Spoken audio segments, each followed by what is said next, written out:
All right, what's up, everybody? Jason Thibodeau here. I am your host of the Mordeau Mortgage Podcast, and today we are interviewing Jevon Perra. Jevon Perra is a lot of things, but he's most importantly just a close friend of mine. I've known him for a long time. He's a father, he's a husband, he's got 2 kids, he's got a wife. You know, he's not on his second and third and fourth marriage or anything like that. He's just a steady, good human being. He happens to be a human being that is in the mortgage industry. He does a lot of the private financing side of the equation. So think of fix and flips and, other things. It's not necessarily my forte, but it's a space we do dabble in at my branch at JMJ Financial. But, one of the things I more importantly wanted to talk about today is some of the things that nobody talks about in our industry. Our industry, look, we all work because we want to make money. But I think the problem in our industry is that sometimes the hyper focus, the only focus, and the only thing that matters to people is they're driven by a need and a desire for money. What that means is the ego can kind of take over, and you're not really getting the true essence of the person, right? Things are very transactional, and you don't really get to go deep. So for me, I fell in this industry through happenstance. I'm sure Jevon has his own version of that, and it's great because it's lucrative when times are good. But there's a lot of holding space for people in their fight or flight response, and whether that's realtors or homeowners or whatever. So I just wanted to get Jevon on here, talk about his perspective, let us know what you would have about yourself, and then maybe start us off with how to get a hold of you on social media so people can follow you too. Right. Good to see you, man. Thanks, Jason. Good to see you. I like all this engagement that we get to have. I feel like we were estranged, and now I get to see you all the time. It's wonderful. Yeah, we can talk about why that is too. I don't mind. It's fun to talk about real life stuff, Yes. Well, my name is Jevon Perra. I've been doing loans since I think 2008 is when I started. 2004? No, 2004, before 2008. And done a lot of stuff. Hated it for a while. I've tried to not do it ever again. But here I am. Today I'm running a debt fund, which is very different from conventional loans. We raise money and then we lend that money that we raised from private investors as private money loans, hard money loans, short-term bridge loans. We want to get paid off in 12 months, that kind of thing. And it's our money so we can do what we want. And it's interesting because it's basically investments. I'm looking at investments all the time, the property. So that's interesting. And, that's the daytime. At night, I'm chasing kids and coaching soccer and working on unifying with the universe. All those things meld together. So, what were you doing? I think it's relevant to talk about what you were doing maybe before mortgage and how you ended up in mortgage and some of the things that you're passionate about that maybe have nothing to do with mortgage as well. Sure. I grew up in a religious family. Christianity was the particular religious bent. And from birth, I was always told that I was the chosen one to bring a good thing to the world. I never felt like the chosen boy because, I didn't get any kind of chosen boy things like none of the new video games, and I couldn't hang out with my friends. And it was more crazy religious control scene as opposed to happy sunlit fields of golden grass, And so growing up, I definitely felt connected to just the universe or whatever I think God was at the time, and I did my best. And so my family was pretty intense, and by by teenage years, I kind of went on my own, and I ended up being in the nonprofit world and church world, and a lot of times religious world for the first 10 years of my uh, career. So I was professionally in that world. So raising money and running nonprofits and doing church and humanitarian type endeavors. And this was all And under the umbrella of the church, so to speak. Is that accurate? yes, And just what, and like certain Christianity sect or more non-denominational type stuff? well, it's not denominational in general, but I was involved with a number of churches. A big church in Fresno, California. I think they're associated with Assemblies of God. I'm not sure. And then I got real into Calvary chapels and started some. Helped start some and helped start some other ones that weren't a part of Calvary Chapel. And so from the Midwest to Southern California to in Hawaii for a little bit, and so it was a lovely time actually in my life. And during those times, I didn't make any money really. I would have those years that would come in, and Social Security sends you your snippet of your life on how much all the years of money in those years. I have a bunch of those years where it says zero. Oh man. Like, look at that. During those years, I lived a pretty luxurious life. Just like people and opportunities would just show up, and I'd be on like some boats, on my yacht, or taking vacations and leading these trips and they're like extravagant world national or international destinations and things I never Yeah. did, even though I could pay for it today. It was a pretty great lifestyle. But I had in my head that I wanted to make money and I wanted to be one of those people that were taking care of me. I wanted to be that person that was going to spend the money, not receive the money. Yeah. So, and then plus I had some philosophical and ideological differences with some of the groups I were in. I just couldn't teach it anymore. I couldn't be the leader and not be behind the message I was giving. And so I quit it. Yeah. Yeah. No, I get it, man. You know that I had a similar, not the same experience, but a similar experience growing up in the church. And I actually do understand the sense of community, and it sounds like you had a pretty good experience yourself, just being in service. And I think that that's kind of what speaks to your soul, is being in service. Correct me if I'm wrong. Yeah, no, it's a wonderful thing. I've really been toying with the idea lately of the kind of earth stuff, the human animal stuff always is a sum zero game where there's a limited resources and you really have to barter. And if I get something, someone else has less of that thing. And Hmm. so there's getting or even taking, and then there's subtraction from someone else and addition for me. And so that idea is really behind that idea is the scarcity principle of Hmm. there is not an unlimited amount of this, it's scarcity. And in fact, the human thinks scarcity is the source of value. They think scarcity is value. And that's why we think gold is valuable or Bitcoin is valuable because there's only 21 million for or whatever it is. Like the basis of value is scarcity, and that's a human paradigm. But in that paradigm, along with scarcity, is also the very source of all of our suffering. Because if there is the possibility of separation, the separate from abundance, and I have to fill in the blank of all the things you have to do to get that limited resource. Um, it puts us in a striving Yeah. position.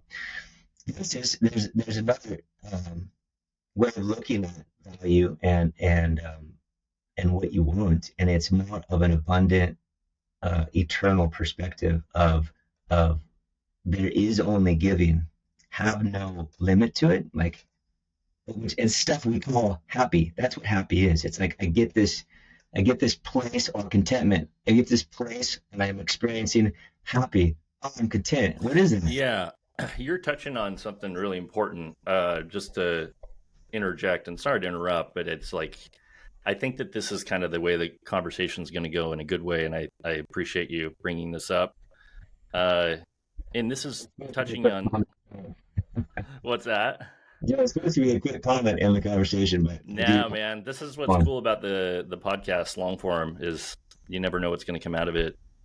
Yeah, this is the piece of our industry, real estate, finance, whatever, um, where this abundance versus scarcity mentality. It's taken me, I've been in the industry since 2004, so it's taken me kind of 20 years to get to this realization or awakening, if you will. And I'm still a human being, I still have an ego.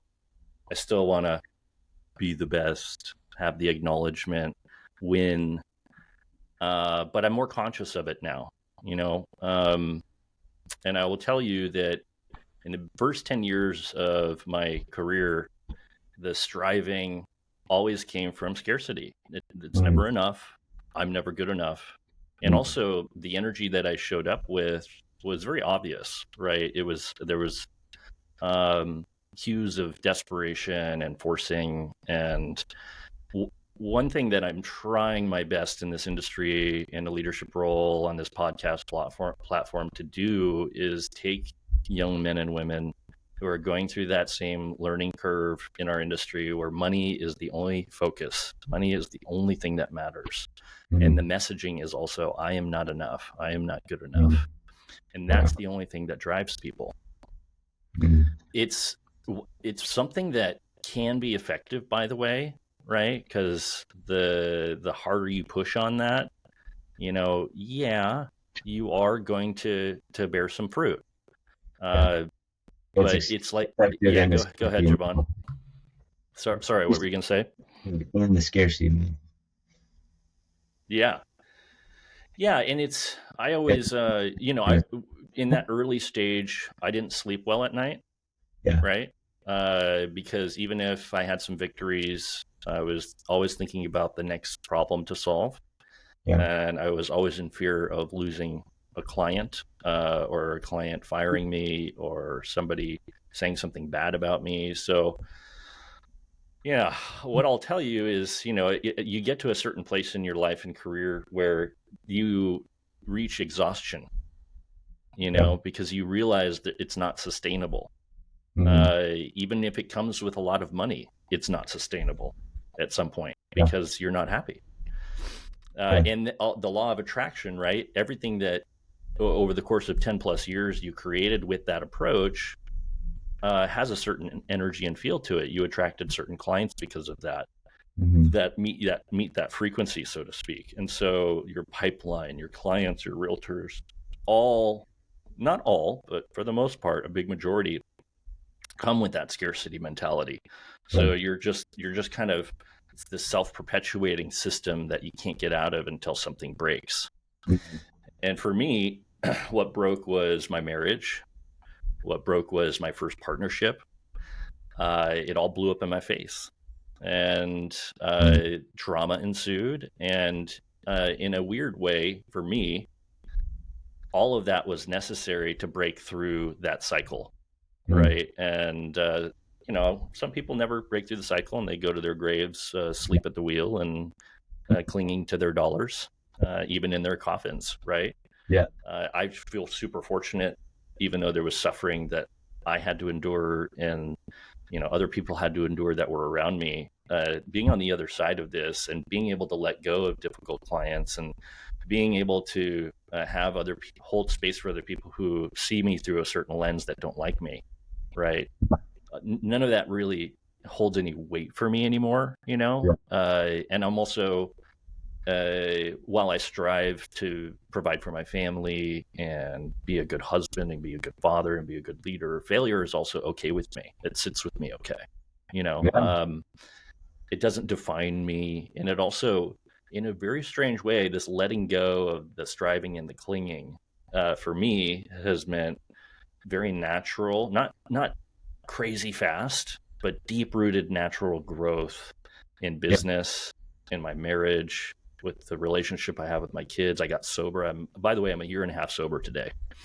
So I'm just sharing all this because this is the stuff that gets me excited. This is why I wanted to have you on, right? Because you can speak Yeah. this language with me, and I think it's an important Yeah. message to get out to our audience.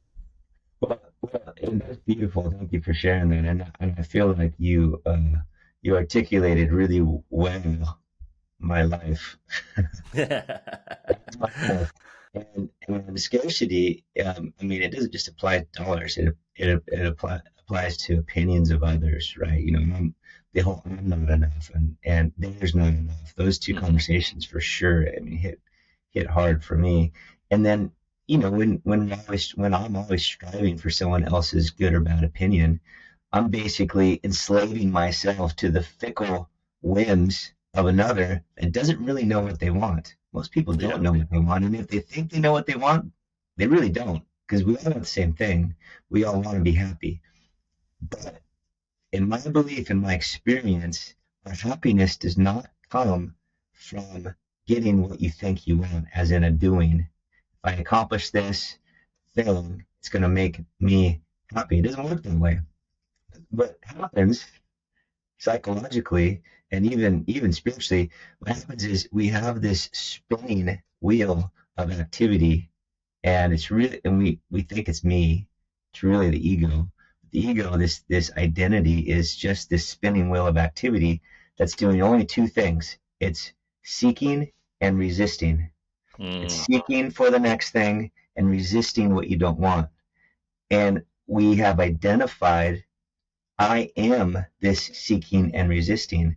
And what happens when the seeking and resisting stops? Well, if you're not aware enough, and it takes too long, sometimes you die. You know, that's the story of the retired person sitting on the beach and they die.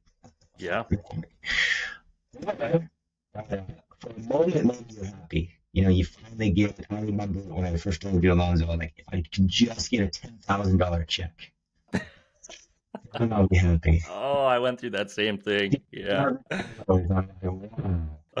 Yeah, take, and you know, this is church guy, spent a whole year making zero, right? And so Yeah.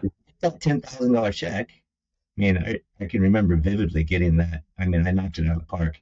And what happened? I was elated for a second, to be honest.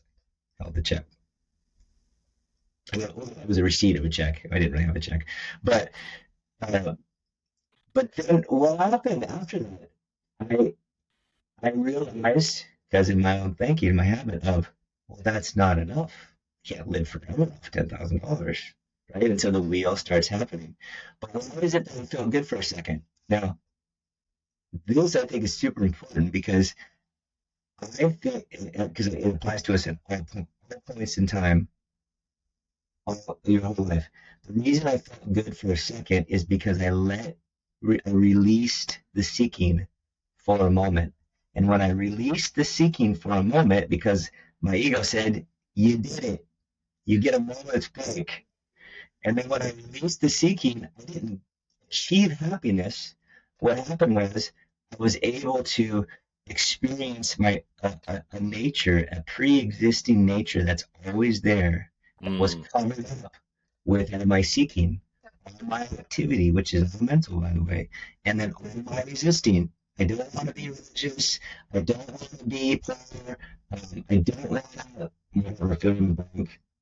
People are things. I do want it. If it goes away because I achieved some arbitrary goal that my ego tells me is going to make me happy, I'm like, oh, I'm so happy. And the ego says, see, you did what I said, and look how happy you are. But it's a trick.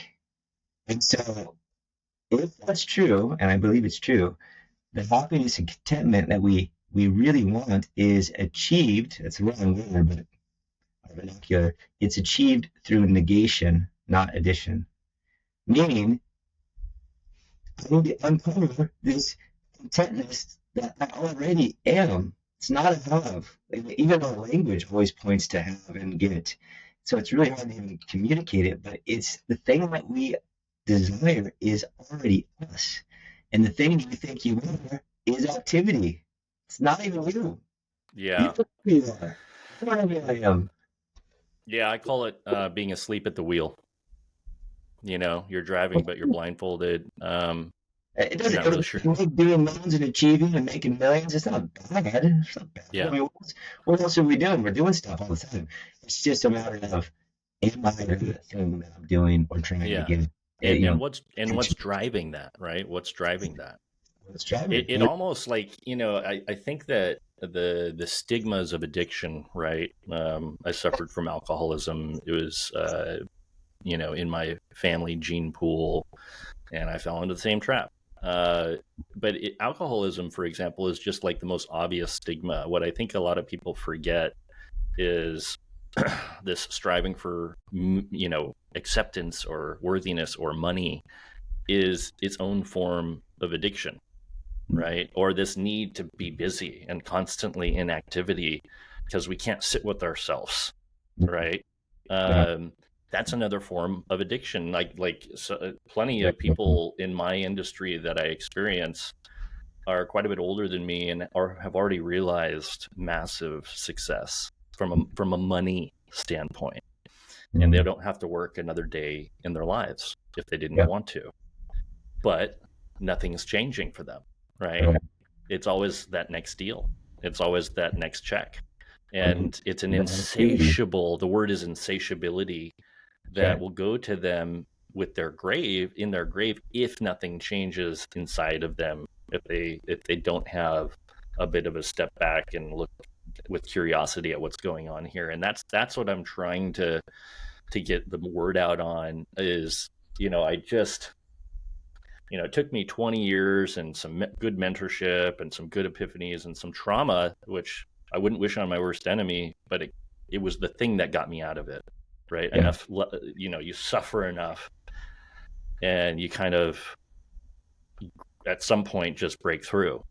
And what took me 20 years, if I can help the next loan officer or realtor experiencing these feelings that is driving them, and I can Yeah. condense it down to a 5-year growth pattern rather than 20 or plus years, Yeah. that's what gives me passion. Because this industry, like if there was a consciousness level gauge for macroeconomics and different industries in our country, I think that real estate and real estate finance would probably be not necessarily the only lowest, but it would be definitely down there with a lot of them.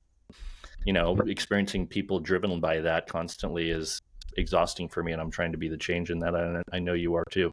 Well, and I think that these kind of things are so wonderful to give us a happier life right now. Because while you're building, you look at somebody playing like a game of Monopoly, and you can have a lot of fun playing Monopoly. And I play, well, or let's say Uno. I'll dumb it down a little bit because I play Uno with my 8 and 6 year old. We play We do Monopoly. Monopoly. Our boys are 10 and 12, almost 11 and 13. He has the old so mine was Uno. So if I am playing Uno with them and they beat me, because they do it once in a while, well, I was gonna say I don't ever, but I usually don't get mad that they beat me.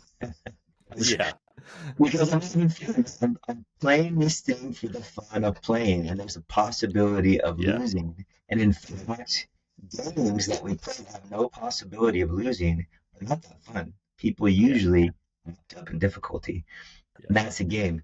Now, why can't I play life like that? And the reason people don't play life like that, as in like I don't want the possibility of losing. That's not fun. The reason is they identify with the game. They say that game is me, and they don't realize that their identity is invulnerable. Now, this is more of a spiritual or metaphysical conversation, but as soon as we realize that the part of me that's me is can't be hurt, it makes everything more fun. Everything's more fun because it's a game. You want to build a business and be a billionaire? Let's do it. Mm-hmm. And I think some of the people that get that, like the Elon Musk of the world, that he kept on throwing everything into their next venture, like literally, let's bet it all. Yeah. He takes 22 million, he rolls it all into, what was the next thing? PayPal. He makes this thing, he rolls it into the next one, rolls it into the next one, and every one of those things almost went back up because he was fully in on everyone, and he wasn't bothered by it because it's like he was into the mission. Him himself, he had no scarcity. He's like, yeah, I lose it all. I'm just gonna do it again. Yeah. And you know what I admire about him? Because everything you're saying is right on. But you know what I like when he's being interviewed, you ever notice he pauses for like 10, 15 seconds before he answers? When somebody asks him a question, he doesn't Yeah. just blurt it out. And the other thing I notice about him is he laughs a lot. You know, there's a lot of like you can tell he understands what you're talking about. That this truly is a game to him, but not in the sense that he doesn't like take it seriously, but he also doesn't take it too seriously. And that's what's so cool about him betting the farm over and over again. And, you know, uh, I'm pretty sure something like SpaceX or Starlink or full self driving version 12.4 in Teslas would never have been possible if that wasn't the approach. I don't know. Money, well, not at this point, but you're absolutely right. Yeah, but if you compare him to Bill Gates or Warren Buffett, they're great at scaling businesses and making money and innovation with Bill Gates from a Microsoft standpoint. But I don't know, when I compare that to going to colonizing Mars, you know, it doesn't really. Yeah, Elon's just like on another level. And I think that that's because of, you know, maybe some of the the personal growth that's within him, as flawed and you know, sure. eccentric as he can be, because we're all still human. I think people forget that we're all still human. We all have our Yeah. blind spots. We're all flawed, whether that be Biden or Trump. Even me saying those names is going to get me flagged in YouTube, so I got to edit that out. But uh, yeah, yeah, it's just I love it when somebody can learn to be beautifully authentic, and even when Yeah. sometimes that's not always beautiful. I really like Elon particularly because of how independent he is of other people's good or bad opinions, which is Yeah, something that I'm working on. Like people's opinions is my biggest challenge. I want people to like me. I want people to be happy, and I will cater to it all the time. Even though I've been working for years, it's still an operating system within me. You know, because now I'm running a team of employees, and I have to do things all the time that people are super unhappy about. but And it's the only thing I would say on that, Javon, that I've learned is the more rejection you experience in life, the further down this road you get, the more you realize it's a never-ending game if you choose to play, trying to make people like you. yeah, Like I went through my hero for sure. complex, yeah, my savior complex, trying to help people, trying to show people my heart, my authenticity. And the way I like to look at it is there's almost 8 billion people on this planet, and this idea that everyone's going to like you, accept you, think you're great is a hopeless game. I've got Yeah, haters today that hate my guts, and probably for good reason, but that's yeah. just life. Welcome to reality. It might be a good gauge that you put yourself out there too. If everybody likes you, for example, there's a Yeah. pretty good chance that you lack integrity because Mm, you have not put yourself out there in your unique way. And when you put yourself out there in your unique way with abandon, you're going to clash with other people's belief systems and other people's yeah. agendas. And it doesn't make them bad or you bad. It just makes you different. And there's a Right. big chunk of people that think different is bad. And if you're not out there and people are hating on you, well, you might be holding back, and everybody loses if that's the case. So you can lose. Beautifully said. Beautifully said. We try to keep these to 30 minutes, but it's not that big of a deal. How long have you done? A Yeah, 32 minutes. yeah, I'm gonna buy my first point. Yeah. I mean, we can go past a little bit. I mean, is there anything if we What's go the into? officers? Loan officers listen to this, maybe, like as a part of Yeah, the. sure. So I would say if I was a loan officer starting today, uh, I would watch yourself Watch yourself doing what you do, and realize that you're not your activity, you're not your accomplishments. And if you can find a part of you that is going to be okay, or even have a worst case scenario where you're going to be okay, if everything fails and everybody leaves you and you're left in the gutter, and you can be okay with that, and then engage in your activity as a game and go for it and play with it and see if it works. You can be very committed to all your activity, and Jason's leadership, he knows everything you need, anybody would need to know to do to be probably successful at this particular real estate game that we're in. It makes it enjoyable instead of a grind. If you pay attention, I think the world of happiness and contentment is always available because Hmm. it's who we really are, and we're just confused by the activities. So you can accomplish it all. You can have it all. We can have the riches. We can have the fame. We can have contentment, but it has to do with being attached to none of it, because none of it is going to bring you what you really want. Yeah, and it's the attachment to all those things that prevent you from getting what you want. Yeah, and yeah, for sure. Well, you get what you really what the worst case scenario is you grind and are miserable, and then you get what you really want, because this happens too. And then you're really sad and ultimately depressed because you're still there. At least your mental construct of who you are and what you thought would work doesn't. That is a devastating place to get to. So it'd be way better to identify who we are, as in like the happiness and contentment that we can experience right now. Why are we pursue arbitrary stuff? It's Yeah, really arbitrary to be a billionaire or a millionaire or whatever you want to do. It's arbitrary. It's like, why not? yeah, yeah. And this is touching on the fact that uh, it is work to rewire yourself. By the way, Yeah. right? We're all shaped by our childhoods, our circumstances, and we might be sounding like we're talking a different language to a lot of people. Um, I get that. and I just, would suggest to anybody listening to this that if you're looking to reduce the level of anxiety and fear and doubt and senses of unworthiness and that's going on inside of you, it feels like electricity vibrating through your body. I know that feeling really well.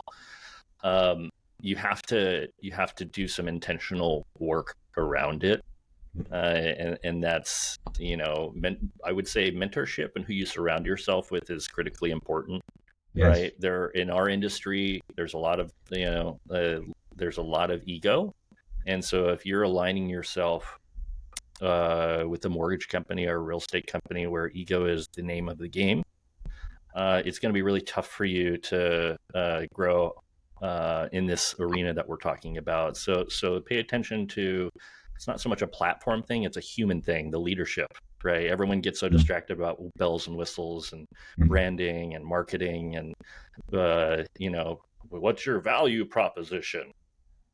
It's like, what's the Bible verse, Jamon, that says, without love, whether it's banging cymbals and clanging sounds, without love, it's meaningless, right?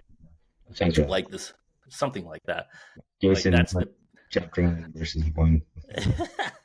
definitely a paraphrase, but like your body will tell you and your heart will tell you if you're in the right spot or not. And if you know you're not, it's time to find mentorship where it's in alignment with you, where you're Yeah. not feeling the anxiety And those vibrating through your and those body. mentors will change, but you'll feel it when it's right. It You'll will feel change. Yeah, they'll be there for people a season and then they on won't. the left, like it's almost like you consume that, like you're just around them and you feel better. And then Yeah.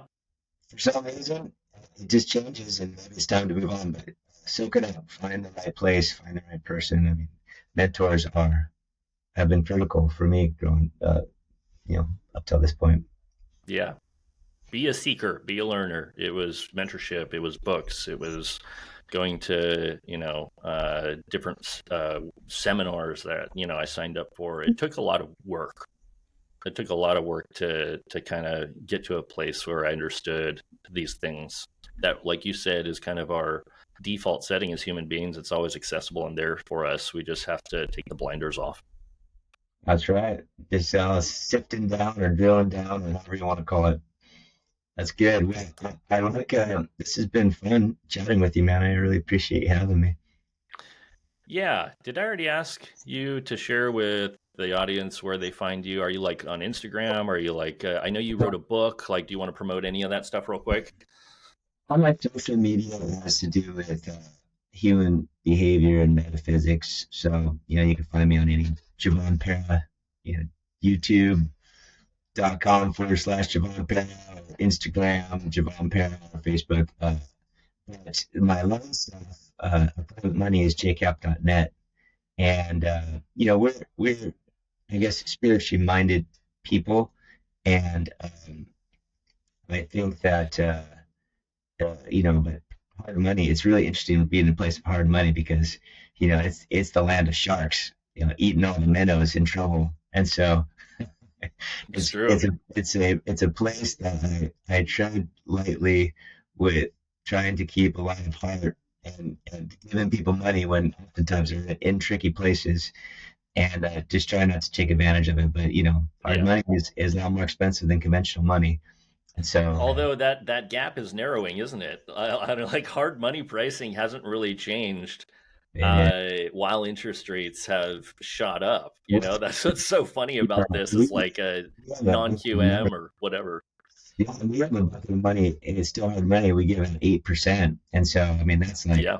way low. So it, yeah, it is. I think it's all about intention and being and clearly communicating, so you're not trying to trick people. And there's a place for every product, and we certainly have a place in the market. Yeah. No, I know that there's maybe some stigma tied to hard money, private money, but I don't feel that way at all. There's stigmas tied to everything. Reverse mortgages, right? Right. Non-QM, hard money. Like, I think people overreact because, like we talked about earlier, there's almost 8 billion people on the planet. Everybody's got a different circumstance. There is no Everybody such does. thing as a one size fits all That's right. situation in finance. And I mean, there's a I have an place that, opinion. That's right. yeah, yeah, hard money I've seen save people financially in a big way and made a meaningful difference and allowed Oh, them yeah, this time and the space for a year or two to reinvent themselves, to heal that's themselves right. financially. That's what we That's do. That's the scenario that we look for. That's Yeah, exactly that. cool. All right, we're gonna wrap it up. Jevon Perra, you brought your game today, your A game, so I appreciate you. It's exactly how I wanted it to go. And we'll continue this series, I think, together. Okay, so we'll have you on again. Very good. Metaphysics and mortgage. Metaphysics and Mortgage. That's the name of our new podcast. We're going to partner up. All right, brother. Thank you. Thanks, Jason.